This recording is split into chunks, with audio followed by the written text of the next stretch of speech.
घरातल्या सगळ्यांची काळजी घेणारी बाई स्वतःसाठी काय करते?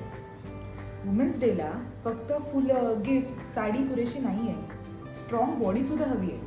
तुमच्या मुली तुमच्याकडून शिकत आहेत तुम्ही तुमची काळजी कशी घेता ते. तिशीनंतर जर स्ट्रेंथ ट्रेनिंग केलं नाही तर प्रॉब्लेम्स गॅरंटीड. म्हणूनच आज आपण 3M रूल शिकूया. First is move. किमान 20 मिनिटं बॉडी दिवसात हलवली गेली पाहिजे. Don't sit. Your body is not meant for that. Second is muscle.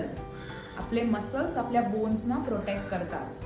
So आठवड्यातून 2 ते 3 वेळा स्ट्रेंथ ट्रेनिंग अत्यंत महत्त्वाचं आहे. And third is mind. 10 मिनिटं शांत बसायला शिका, कारण strong mind strong decisions build करतं. Strong women are not born, they build themselves. स्वतःला स्ट्रॉंग बनवणं ही लक्झरी नाही, ही आपली रिस्पॉन्सिबिलिटी आहे. हे रील अशा व्यक्तीला पाठवा जिला हे सांगणं खूप महत्त्वाचं आहे.